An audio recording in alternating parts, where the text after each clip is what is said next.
Oímos acerca del éxito en todas partes, lo hemos visto en alguna película de motivación, lo hemos leído en algún libro. Lo cierto es que la humanidad busca tener éxito y claramente no está mal. Sin embargo, hay dos preguntas que yo quiero plantear en esta semana. ¿Qué es el éxito? Y la segunda pregunta sería, ¿cómo definimos si una persona es exitosa o no? Sabes, la Biblia también habla del éxito. ¿Y qué te parece si en esta semana juntos averiguamos a la luz de la Biblia cómo planificar para tener éxito? ¿Quieres conocerlo? Quédate conmigo. Aquí iniciamos el comentario de la escuela sabática.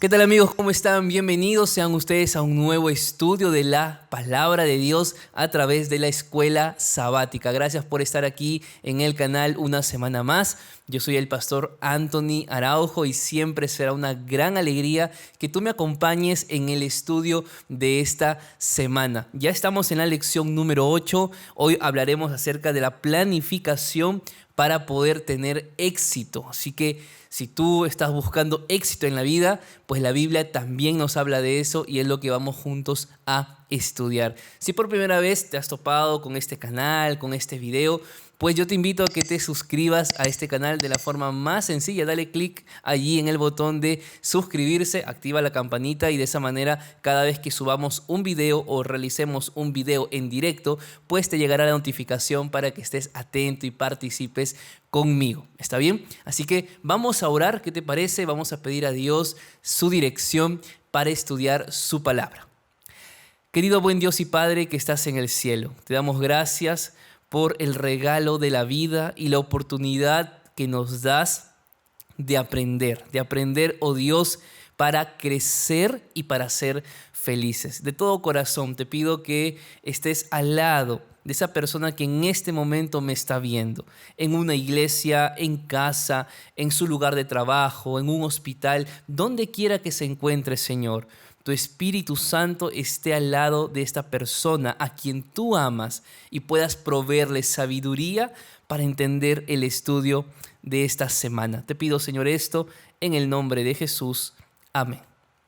Nuestro versículo principal para esta semana está en el libro de Colosenses, capítulo 3, versículos 23 y 24. Dice así: y todo lo que hagan, háganlo con todo el corazón, como para el Señor y no para los hombres, seguros de que recibirán del Señor la recompensa de la herencia, porque ustedes sirven a Cristo el Señor.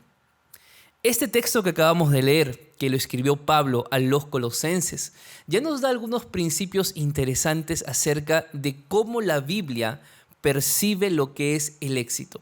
Es cierto, todos queremos una vida feliz, todos necesitamos de un trabajo estable para poder llevar la comida a casa, para poder pagar los estudios de los hijos o tus estudios universitarios o de posgrado, o tal vez para poder pagar una deuda que no pensabas que llegaría.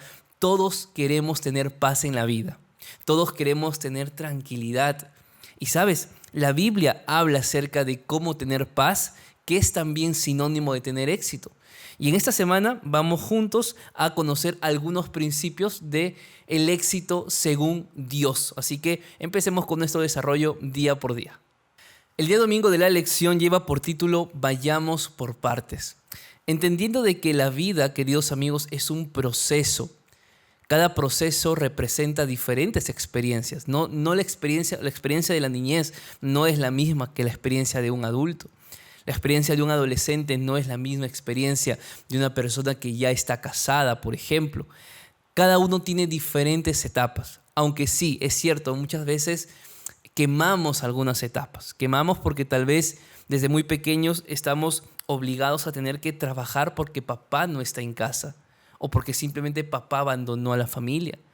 Y allí tú que eres hijo mayor, tú que eras hija mayor, te convertiste en el padre y en la madre para tus hermanos menores. Hay diferentes experiencias que vivimos, pero cuando nosotros hablamos del éxito, el éxito no no es determinado por el tipo de familia en el cual tú creciste. El éxito en la vida no está determinado por el tipo de infancia que tú tuviste. El éxito en la vida empieza cuando priorizamos a Dios en nuestra vida. Amigos, todos tenemos necesidades en la vida, diferentes. Necesidades laborales, necesidades profesionales, necesidades con los hijos que están tal vez rebeldes o porque simplemente no terminamos de hacer match con ellos. Existen necesidades emocionales, necesidades también espirituales. Si bien es cierto, podemos tener diferentes necesidades en la vida, lo más importante es que Dios esté en primer lugar. ¿Me dejo entender? Y es por eso que la lección en el día domingo nos plantea el ejemplo de Jacob. Jacob tomó algunas decisiones malas en su vida y las hemos estudiado. Decisiones que involucraban lamentablemente a su padre, a su madre, involucró a su hermano. Él salió mal de casa por decisiones malas que él había tomado. Lo cierto es que cuando el ser humano toma decisiones equivocadas, eso no significa de que Dios no puede enderezar sus caminos de esa persona. Y es por eso que luego de toda esta experiencia desagradable, negativa que había tenido Jacob, o mejor dicho, Dios llama a Jacob. Dios busca a Jacob a través de un sueño. ¿Recuerdan? Aquella escalera allí en Betel, una escalera que subía y bajaba del cielo, lleno de ángeles. Esa experiencia no solo le dio la seguridad a Jacob de que Dios estaba con él a pesar de lo que había hecho, sino que también permitió que Jacob tomara dos decisiones importantes en su vida en aquel momento. Una decisión espiritual y una decisión financiera. Amigos, el éxito en nuestra vida no empieza cuando buscamos un trabajo, no empieza cuando recibo mi primer sueldo, no empieza cuando mis hijos fueron a la universidad, no. Mi éxito verdadero empieza cuando tomo decisiones en la vida espirituales y también financieras. ¿Cuáles fueron esas decisiones espirituales y financieras que tomó Jacob?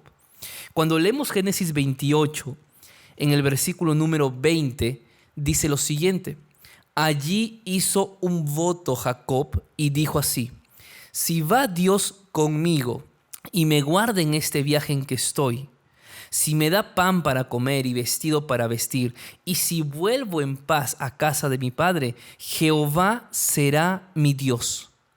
Aquí hay algo importante. Jacob no simplemente dijo algo. Jacob, luego de haber tenido una experiencia con Dios y luego de que Dios le mostrara que Dios no lo había desechado a Jacob, lo que hace Jacob es hacer un voto. ¿Y qué es un voto, amigos? Un voto es una promesa. Y Jacob lo que hace es decirle al Señor: Señor, quiero estar contigo todos los días de mi vida. Amigos, si una decisión hoy tenemos que tomar, es que Dios sea el primer lugar en la vida, y el segundo y el tercero, y todo lo que mueva nuestra vida. Pero además de eso, Jacob hace un voto financiero. Y no es que Jacob le iba a dar dinero a Dios todos los días. Lo que hace Jacob es tomar un voto financiero espiritual. ¿Qué significa eso? Versículo 21 y 22 dice: y esta piedra que he puesto por señal será casa de Dios, y de todo lo que me des, el diezmo apartaré para ti. Hemos hablado de esto en algún momento también. Puedes estar atravesando una situación económica muy difícil, mi amigo. Yo he leído muchos mensajes de ustedes en estas semanas. No siempre las cosas salen como queremos, pero eso no significa de que no voy a ser fiel a Dios con los diezmos. Solo cuando hay obediencia, y esa obediencia se ve reflejado en parte en la fidelidad a Dios a través de los diezmos, Dios no desampara a sus hijos. Y quizá tú hoy eres un testimonio de que tu fidelidad ha permitido que Dios nunca te haya desamparado. Y tal vez hablo para otra persona que no sabe si ser fiel a Dios porque tiene muchas deudas que pagar. Recuerda que Dios es dueño de todo el oro y la plata del mundo. A Dios no le va a costar darte algo que tú necesitas. Pero si algo requiere Dios de ti, es obediencia. Cuando Jacob tomó la decisión de ser fiel a Dios espiritualmente y ser fiel a Dios y económicamente, financieramente, Dios empezó a bendecir a Jacob. Lo bendijo, le dio una esposa. Y si bien es cierto, las cosas con su familia fueron muy difíciles más adelante, Dios cuidó de Jacob. Ahora, acá hay algo que me gustaría mencionar y que la lección también lo dice, y esto es en prioridad para aquellos que están por casarse o aquellos que ya tienen una pareja y están planificando contraer matrimonio. Mira, y aquí de una u otra manera la lección trata de abordar el tema del yugo desigual. Yugo desigual, amigos, no es dos personas de dos religiones diferentes. Quiero que esto quede muy claro. Para empezar, 2 Corintios 6, 14 y 15 no habla de religiones, ¿ok? La Biblia en 2 Corintios 6, 14 y 15 no habla de matrimonio. Usamos ese texto porque creemos que se aplica. Porque en términos generales no puede haber relación entre la luz y las tinieblas. Eso es claro. Pero ¿sabes qué también es yugo desigual, por ejemplo? Dos personas de la misma religión, pero con una madurez espiritual completamente diferente. Peor aún, opuesta. Eso es yugo desigual. ¿Sabes qué más es yugo desigual? Yugo desigual también es, por ejemplo, que una persona sepa administrar su dinero y el otro cónyuge le guste despilfarrar el dinero. Eso es yugo desigual. Si tú estás a punto de casarte, mira bien dónde estás metiéndote.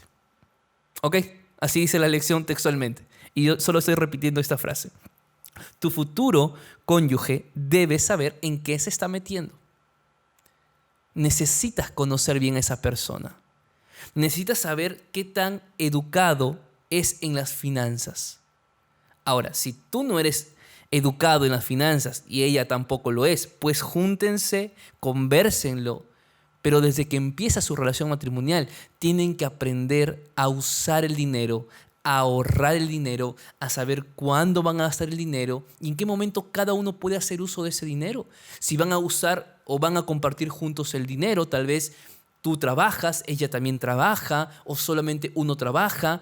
¿Cómo se va a manejar las finanzas en el hogar?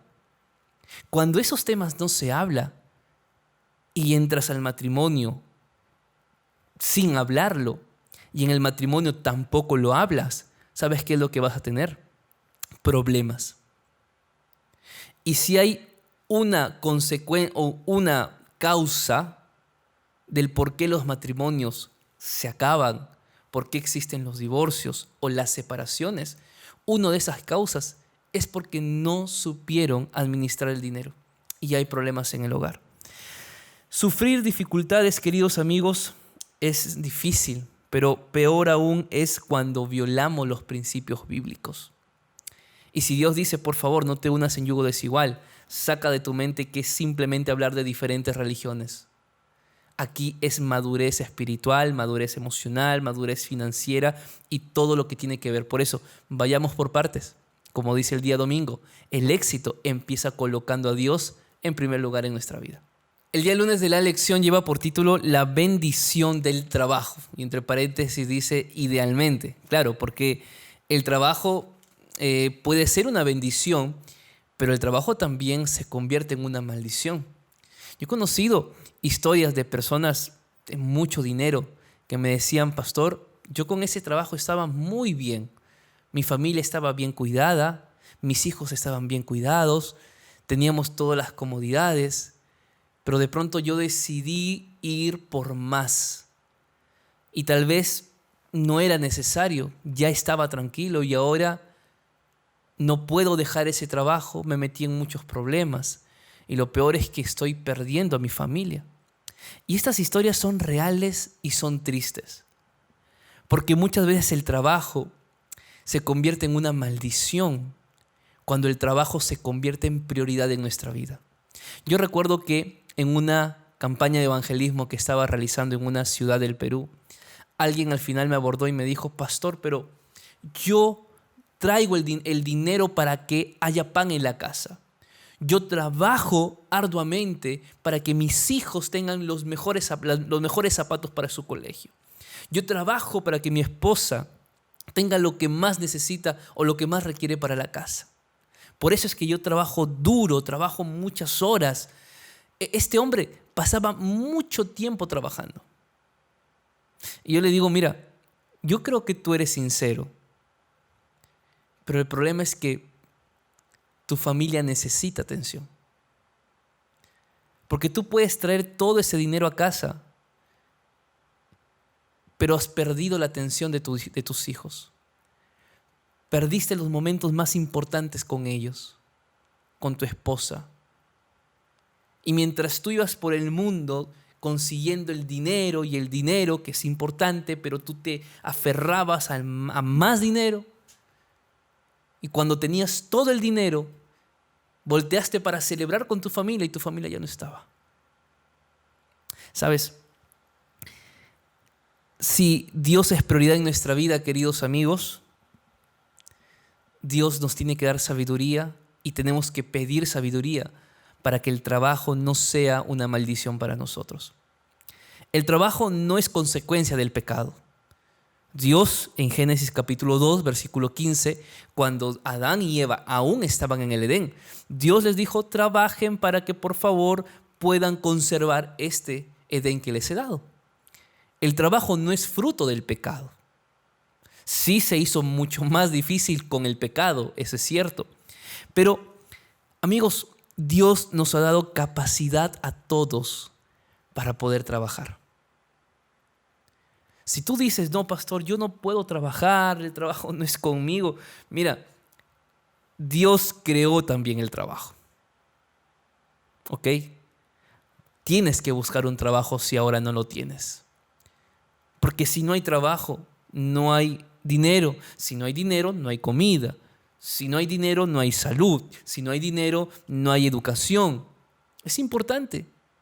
Ahora, yo quería detenerme en el día lunes de la lección para tocar un punto a través de una historia bíblica que creo que puede resumir muy bien la importancia del trabajo. E incluso para aquellos que dicen que es difícil encontrar un trabajo hoy en día. Mira, Segunda de Reyes capítulo 4. Si tú vas a tu Biblia allí, esto no está en la lección, pero lo inserté aquí porque me parece que es importante tocarlo. Segunda de Reyes capítulo 4 habla de una historia o de un milagro que Dios hizo en la vida de una mujer. El capítulo 4, versículo 1 dice que una de las mujeres de los hijos de los profetas clamó a Eliseo. Aquí hay algo que no podemos pasar por alto. Era una mujer de la familia de los profetas. ¿Ok? Llámala cristiana. Si tú eres adventista, llámala adventista. Era cristiana, era de la familia que conocía a Dios. Era una mujer cristiana. Pero esta mujer cristiana le dijo a Elías lo siguiente, o a Eliseo: tu siervo, mi marido, ha muerto, y tú sabes que tu siervo era temeroso de Jehová, pero el acreedor ha venido para llevarse a 2 hijos míos como siervo. Una mujer cristiana que tenía un problema familiar, el esposo había muerto, ella por lo tanto se quedaba viuda. Y ya hemos hablado también de este tema, Dios pide que nuestro cuidado por las viudas no sea una sugerencia, no sea una opción, sea un deber de alguien que realmente dice amar a Cristo. Pero es que en el tiempo del pueblo de Israel, las viudas pasaban a un segundo, tercer, cuarto o último plano que podía existir. Las viudas eran prácticamente dejadas a un lado. Era una mujer cristiana que era viuda. Tenía un problema familiar que su esposo había muerto. Tenía un problema económico porque tenía una deuda. Y tenía un problema social porque sus hijos iban a ser llevados como esclavos. Cuando parece que en nuestra vida todo está mal, siempre hay una luz de esperanza.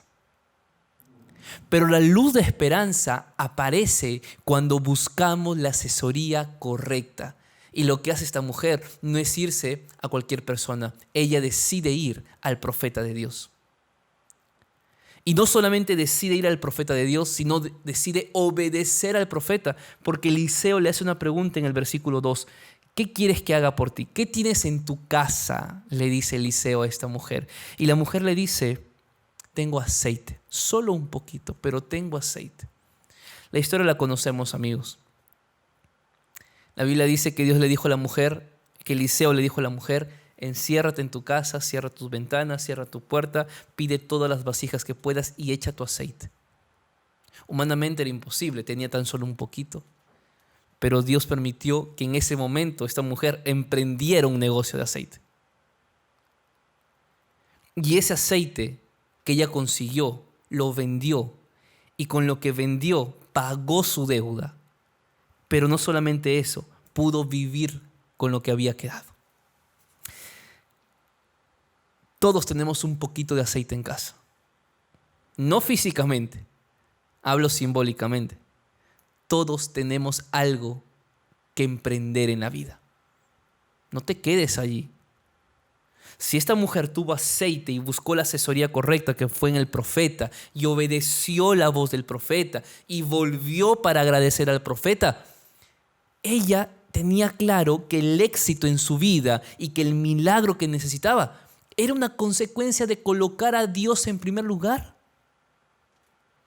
Y con la herramienta humana que tenía, que era aceite, pues hizo lo que tenía que hacer. Amigos, el trabajo es una bendición cuando vives en paz y tranquilo. El trabajo es una bendición cuando te hace sentir positivo en la vida. El trabajo es una bendición cuando vives honradamente. Y el trabajo es una bendición cuando puedes disfrutar de los beneficios de tu trabajo. Pero tu trabajo es una maldición cuando te quita el sueño, cuando te quita la paz, cuando te trae problemas a casa. El trabajo es una maldición cuando vives peleando con tu esposa, con tu esposo. El trabajo es una maldición cuando estás decaído, desanimado, furioso, frustrado y tus emociones comienzan a manifestarse en tu relacionamiento con los demás. Yo te pregunto hoy, el trabajo que tú tienes y el trabajo que Dios ha permitido que hoy tú tengas, ¿está siendo de bendición o está siendo de maldición para ti? ¿Sabes cuándo tu trabajo se convierte en maldición? Cuando tu trabajo pasa a un primer lugar en tu vida y dejas de buscar a Dios en la mañana y dejas de ir a la iglesia en los sábados y dejas de darle a Dios lo que le corresponde. ¿Cómo está tu vida hoy? ¿Qué es el trabajo para ti? Pero Dios desea que tu trabajo sea una bendición para ti y para tu familia. El día martes de la lección lleva por título Los años productivos. Los primeros años en la vida son claves. Eso nos dice la Biblia, nos dice el espíritu de profecía, nos dice la ciencia, nos dicen los libros de educación. Los primeros años son importantes porque forman el carácter de las personas. Y es cierto porque todos nosotros hemos crecido en diferentes hogares, con diferentes realidades y muchas veces la forma como actuamos al día de hoy, siendo ya adultos, siendo ya jóvenes, tiene mucho que ver con la forma que nos educaron en el pasado. Aunque no es una excusa para vivir siempre así si esa educación que recibimos en el pasado era mala. El pasado influye, pero el pasado no debe determinar lo que tú tienes que hacer en tu vida. No importa cómo tú creciste, no importa qué tipo de familia tú tuviste. Tú hoy tienes la posibilidad de formar un hogar diferente, de formar una familia feliz si es que no la tuviste, de formar hijos que sean amigos tuyos si es que tus padres no fueron amigos tuyos. Hay años que son productivos. La infancia es uno de ellos. La adultez es otro, porque la adultez permite que trabajemos para poder sostener a los pequeños que hay en casa. Una de las preguntas y mensajes que recibo con mucha frecuencia es: pastor, ore por mis hijos que no están en casa, y que no están en la iglesia, que se apartaron de los caminos de Dios. Y pienso mucho en esto, queridos amigos, y a todas las personas que me enviaron un mensaje similar y a todos que están pasando una experiencia así, que dicen: pastor, pero ¿qué hice de mal para que mis hijos se fueran de la iglesia? Yo les di una buena educación, yo los tenía en la iglesia, les di un colegio adventista, un colegio cristiano, pero aún así, mira, dos cosas quiero decirte. Uno, que no es tu culpa. Si tú diste una educación correcta a tus hijos en su infancia, eso no es tu culpa que hoy estén fuera de casa. Lo segundo, cada persona toma decisiones. Y por más que nosotros como padres o aquellos que son padres tienen un deseo especial para sus hijos, ya los hijos cuando crecen toman sus propias decisiones. Y en tercer lugar, si tus hijos se apartaron de la casa de Dios, si tus hijos se fueron de la iglesia, Proverbios 22:6, instruye al niño en su camino, y aun cuando fuere viejo, no se va a apartar de él. ¿Sabes qué significa eso? Que aun cuando tus hijos hoy no estén más en la iglesia, seguramente te habrán dicho: papá, mamá, yo oro todavía. Papá, mamá, yo no estoy en caminos malos. Yo me fui de la iglesia, pero no estoy tan apartado. Yo estoy orando cada vez que salgo de casa. Te dicen así muchas veces. ¿Sabes? Si tus hijos se fueron de casa, fueron de la iglesia, ellos nunca olvidaron los principios que tú enseñaste. Y Dios en algún momento en su vida los impresionará. En algún momento en su vida Dios los tocará. De una buena manera, de una manera más difícil, de una manera más angustiante, pero Dios los tocará. Y ora para que cuando llegue ese momento y Dios impresione la vida de ellos, que el corazón de ellos aún esté susceptible a escuchar la voz del Espíritu Santo. ¿Está bien? Y menciono esto porque el día martes de la lección habla acerca de algunos principios y aspectos importantes con respecto a las finanzas del hogar. Primera de Timoteo, capítulo 5, versículo 8, por ejemplo, nos dice: porque si alguno no provee para los suyos, y mayormente para los de su casa, ha negado la fe y es peor que un incrédulo. Los que trabajan, seas tú papá, mamá, una pareja joven que aún no tienen hijos, trabajen para que puedan proveer para casa. No es el deber de ella, no es el deber de él. Si son una familia, ambos tienen que proveer para casa. Ese concepto de que yo soy el que trabajo y al final es mi dinero y simplemente yo te doy a ti mi dinero, por favor, saca de tu cabeza ese tipo de comentarios, de ideas que lo que hacen es destruir la familia. Destruir la familia. Aspectos importantes. Dice la lección que el objetivo de los padres cristianos debe ser educar a sus hijos para que se conviertan en adultos independientes en la vida y sobre todo para prepararlos para la vida eterna. Y la lección nos da 3 aspectos que debemos tener en cuenta. Si aún tienes hijos pequeños y si no, aún es bueno recordarlos y compartirlos. Número 1, provee un entorno cristiano en el hogar. Provee un entorno cristiano.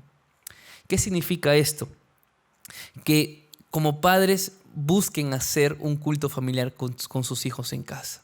Yo recuerdo mucho cuando estaba en casa, hoy ya no estoy más en casa, yo ya salí a los 16 años para estudiar teología y ser pastor, pero siempre hasta el último día que yo salí de casa y cuando vuelvo a casa de visita, siempre ahí está papá, ahí está mamá para poder hacer un culto familiar. ¿Por qué? Porque eso, amigos, es algo que no se va a olvidar. Provean siempre un entorno espiritual. Lean la Biblia juntos. Enseñen a sus hijos a leer la Biblia, a comunicarse con Dios. Vayan a la iglesia. Porque si desde muy pequeños no se acostumbran a ir a la iglesia, cuando sean más grandes no lo harán. Ahora, esto tampoco significa de que yo tengo que obligar a que mis hijos vayan a la iglesia. Yo conozco muchos adolescentes y muchos jóvenes que me dicen: pastor, yo no sé qué hago acá. Y ¿sabes? Les doy la razón. No porque la iglesia no sea correcta, no porque la iglesia no sea la iglesia verdadera. Yo no tengo problema con eso. El problema es con que muchas veces no se les enseña a los hijos el por qué vamos a la iglesia y el por qué somos de la iglesia que somos. Simplemente crecieron en un hogar cristiano y tienen que ir. Eso no es correcto. No es bueno. Hay que enseñarles por qué guardan el sábado. Hay que enseñarles por qué hay que dar ofrendas. Hay que enseñarles por qué tienen que hacer obra misionera. Si yo simplemente obligo y no, porque es adventista, porque es cristiano, tiene que hacerlo. Yo estoy haciendo que ese muchacho crezca con miedo a Dios, odiando a la iglesia. Es bueno analizar estos puntos. En segundo lugar, enséñenles a tener disposición y aprecio por el trabajo. Lo mencionaba hace un momento, muchos tuvieron que crecer trabajando. Otros tal vez tuvimos la bendición de que los padres trabajaban. Pero eso no significa que no aprendimos en el camino a poder también construir nuestros propios sueños. Por favor, los hijos descubrirán con la diligencia y la integridad en el trabajo que a través de ello hay cosas que van a tener que aprender para la vida. Coloquémosle siempre responsabilidades, no responsabilidades imposibles de alcanzar. Que esos pequeños pasos que den en la vida se conviertan en reflejos de éxito para ellos, aunque para nosotros sea algo muy menor, muy minúsculo, para ellos puede ser algo muy grande. Enséñenles a tener disposición y aprecio por el trabajo. Y el tercer punto, denles una buena educación a sus hijos. Y sabes, la educación hoy en día es costosa. Y la educación cristiana también tiene un precio. La Biblia dice que Moisés, en este caso, la hija de Faraón, que tomó en brazos a Moisés para que su madre de Moisés lo educara, dice que pagó por la educación de los hijos. La educación cristiana también tiene un costo. Y es que la educación cristiana no solamente apunta a que sean buenos profesionales, con valores, sino que apunta a que eduquemos a nuestros hijos también para la vida eterna. ¿Saben, queridos amigos? No importa lo que hagamos, no siempre los hijos van a responder de la mejor manera. Eso es cierto. Pero recuerda, Proverbios 22:7. Tú construye la vida de tus hijos hasta cuando Dios te lo permita. Pero después de eso, tomarán decisiones. Pero si ellos crecieron con la semilla del Evangelio, tarde o temprano volverán a casa. El día miércoles de la lección lleva por título Trabajar con integridad. La integridad, queridos amigos, es actuar de acuerdo a nuestros principios aun cuando nadie nos ve.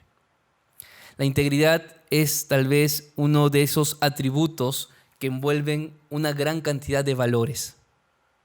Es más que la honestidad, es más que el servicio, es más que la veracidad. Es un conjunto de valores que nos permite actuar bajo nuestros principios aun cuando estamos solos. Y sabes, un ejemplo de integridad sin lugar a dudas fue José. Y parte del éxito en la vida no solamente requiere colocar a Dios en primer lugar, no solo requiere tomar decisiones importantes en la vida, educar bien a los hijos, sino que también parte del éxito incluye y es importante ser íntegros en la vida. Hablemos un poquito de José en el día miércoles. Porque José tal vez no tuvo el hogar deseado, tal vez no tuvo el ejemplo de padre, el ejemplo de madre, el ejemplo de hermanos. Peor aún, tuvo que salir solo de casa siendo él todavía muy joven, a una tierra desconocida, con un idioma desconocido, con prácticas y hábitos desconocidos y peor aún, sin despedirse de papá, sin despedirse de mamá. Sin lugar a dudas fue un momento muy duro en la vida de José. Seguramente tuvo que quemar algunas etapas de su vida. Pero ¿sabes por qué José llegó a ser aquella persona de éxito que fue en Egipto? ¿Qué cosas crees tú? Y me gustaría que escribas en los comentarios en esta semana para leerlos. ¿Qué cosas crees tú que hubo en la vida de José que le permitió ser un hombre próspero y exitoso profesionalmente y en todos los ámbitos de la vida? Yo quiero decirte algunas cosas también. Quiero comentarte, pero quiero que tú también me comentes. Primero, Génesis capítulo 39, versículo 2. Yo creo que aquí hay un principio, algo que marcó la vida de José. Génesis 39, 2 dice, pero Jehová estaba con José. Y esto es lo primero. José fue exitoso en la vida y fue íntegro en su vida, porque a pesar de estar lejos de casa y en una nación que no era cristiana, vamos a utilizar ese término, él continuó cerca de Jehová. Amigos, cuando nosotros estamos cerca de Jehová, Jehová muestra su bendición, no solo en nuestra vida, sino también en la vida de los que nos rodean. Porque a continuación el versículo dice así. Versículo 3. Vio su amo de José, mejor dicho Potifar, que Jehová estaba con él. Mira esto. No solamente él decía, yo soy cristiano, yo guardo el sábado, yo guardo mandamientos. No, él no tenía que decir nada, sino que la gente lo veía con su testimonio. Integridad significa ser leal a Dios en todo aspecto de la vida.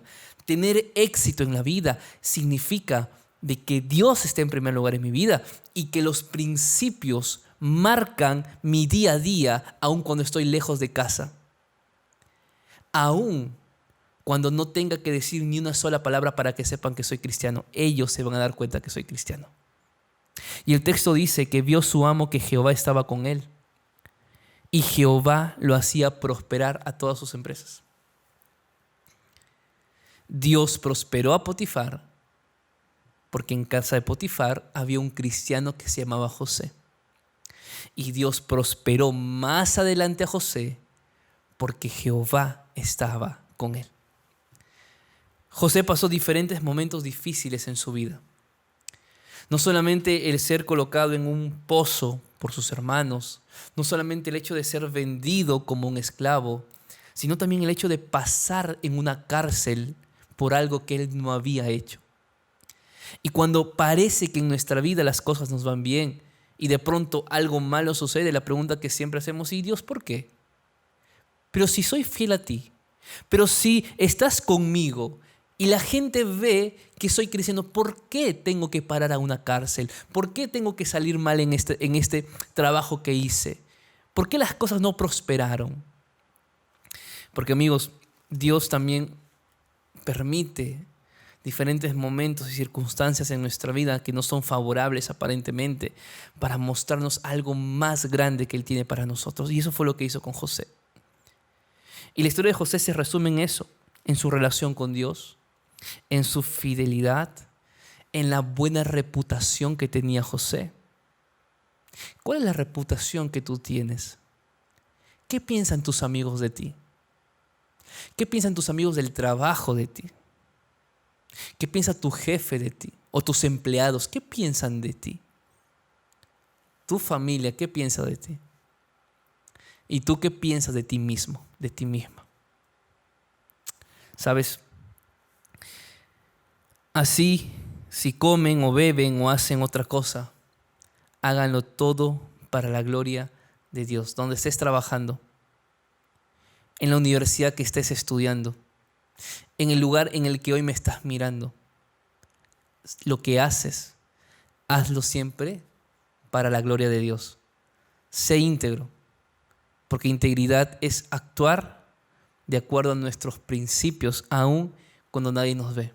Y José hizo exactamente eso, porque cuando la esposa de Potifar quiso acostarse con él, él dijo lo siguiente: ¿cómo pues haré yo este grande mal y pecaría contra Dios? José estaba solo. Si él quiso poner una excusa, pudo haber dicho, bueno, sí, ¿no? ¿Por qué no? Mis padres estoy lejos de mis padres, mis hermanos no me quieren. No voy a volver a casa, estoy solo, Dios me abandonó y me dejó aquí solo en otro país. Voy a pecar, al final estoy solo. José dijo no. ¿Cómo voy a pecar contra Dios? Cada vez que nos sintamos tentados a quebrar nuestra integridad, recuerda, ¿cómo pues pecaríamos contra Dios. El día jueves de la lección lleva por título Buscar consejos piadosos. Vamos a leer la Biblia en Salmos capítulo 1, versículo 1, que dice así: Bienaventurado, dichoso el varón que no anduvo en consejo de malos, ni estuvo en camino de pecadores, ni en silla de escarnecedores se ha sentado, sino que en la ley de Jehová está su delicia, y en su ley medita de día y de noche. Para poder crecer en la vida, para poder ser buenos profesionalmente, familiarmente, espiritualmente, necesitamos consejos de gente que ya pasó por nuestra experiencia. Y cuando hablamos de las finanzas, de crecer exitosamente en la vida, también hay que buscar consejos. Ahora, ¿quién no leyó, por ejemplo, Padre Rico, Padre Pobre, de Roberto Kiyosaki? O el libro de Piense y hágase rico, de Napoleon Hill. Lo cierto es que tenemos diferentes lecturas que nos permiten tener una orientación financiera mucho mejor. Pero si algo nos dice la Biblia en Proverbios 1, es que lo más importante es meditar en la ley de Jehová. Y la ley de Jehová, si bien es cierto, se resume en 10 mandamientos, pero se refiere en mirar a Cristo todos los días de nuestra vida. Amigos, lee todo lo que puedas, todo lo que quieras, todo lo que creas que va a ayudarte en tu crecimiento profesional. Estudia una maestría, estudia un doctorado, haz una carrera técnica o universitaria si tienes la posibilidad. Hazlo. Pero no pongas a Dios en un segundo lugar en tu vida, sino que al contrario, medita en la ley de Jehová. Medita en su ley. Y es por eso que en el día jueves vamos a encontrar nosotros, amigos, algunos principios importantes para una educación financiera básica. Lo hemos visto al inicio del trimestre, desde el mes de enero que grabamos las primeras lecciones. Si las perdiste, puedes ir a toda la lista, ahí están todos los videos. Pero por lo menos la lección de este día jueves nos da 7 principios que no podemos olvidar. Número 1, organízate. Ya hemos hablado de eso. Ten detalles de tus gastos. Si son gastos fijos, si son gastos variables, haz una lista de gastos. Está bien, eso es lo primero que tienes que hacer. Ok, ¿cuánto pago de luz? ¿Cuánto pago de agua? ¿Cuánto pago de internet? ¿Cuánto pago de celular? ¿Cuánto pago del auto? ¿Cuánto pago de la casa? ¿Cuánto pago? Saca toda tu lista. Eso es lo primero. Un diagnóstico, ¿para qué? Y aquí viene el segundo punto. Para que puedas vivir de acuerdo a tus posibilidades. No gastes más de lo que puedes. Hemos hablado de las tarjetas de crédito, hemos hablado de las deudas. Hay deudas que son necesarias seguramente. Una casa tal vez va a ser una deuda necesaria, porque tal vez la vas a alquilar, la vas a poner luego más adelante en venta un terreno. Hay deudas que son necesarias, deudas que a veces salen del momento por una emergencia, porque te diagnosticaron alguna enfermedad o pasó un accidente y hay que generar unas deudas. Pero hay deudas que sí son innecesarias.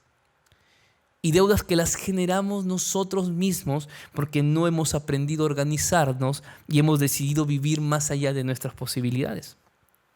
Tercero, ahorra parte de lo que ganas. Ahorra. Aquí con mi esposa tenemos nosotros una tarjeta de ahorro, por ejemplo. Tarjeta de gastos, tarjeta de ahorro.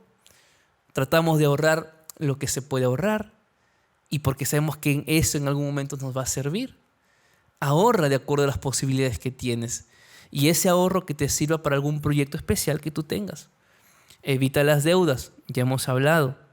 Sobre todo, trabaja diligentemente. Amigo, tú vas a orar a Dios, tú le vas a decir, Señor, dame un trabajo, mira que necesito un trabajo. Sí, busca el trabajo. No esperes que el trabajo llegue a tu casa tocando tu puerta mientras tú ves en la televisión un partido de fútbol. O mientras ves en la televisión una serie de Netflix. No, hay que buscar el trabajo. Dios opera en quien coopera. Dios ayuda, pero hay que hacer también nuestra parte. Sé fiel a Dios. Lo hemos dicho, lo hemos hablado. La bendición de Dios en nuestra vida va a ser una consecuencia de que nosotros seamos fieles a Dios. Y por último, mira, no todos hemos tenido la bendición de crecer en un hogar rico, un hogar millonario. Muchos hemos nacido y hemos crecido en una familia pobre. y sabemos lo que es vivir con pocos recursos. Lo sabemos. Pues recuerda que si Dios te da oportunidad y tú le pides sabiduría a Dios para salir de esa situación económica y pasar a una mejor, gloria a Dios. No te olvides de Él cuando crezcas profesionalmente. No te olvides de Él cuando crezcas laboralmente. Pero si por alguna razón te mantienes en una condición promedio o una condición que no te permite crecer mucho más de lo que tú quieres, recuerda que este no es nuestro hogar. Y que un día Dios va a renovar esta tierra y todo será hecho otra vez. Ya no tendremos más que correr a un banco para solicitar una deuda. Ya no tendremos que ir tras un trabajo sin saber si al día siguiente continuaremos en ese mismo trabajo. Ya no habrá angustia, ya no habrá preocupación. Habrá paz, habrá tranquilidad, habrá felicidad. Que Dios nos ayude a que podamos aprender a vivir colocándolo a Él en primer lugar. Pídele mucha sabiduría a Dios para que los retos profesionales que tú tienes, laborales, familiares que tú tengas, todos esos retos puedan ser asumidos con la dirección de Dios. Si es tu deseo, si esa es tu oración, pues dile al Señor: Señor, ayúdame a planificar para tener el éxito que tú quieres que yo tenga. Que Dios te bendiga, que Dios te guarde, y si te gustó este video, compártelo con alguien que también lo necesita. Y si por primera vez llegaste a este video, suscríbete al canal. Nos vemos la próxima semana.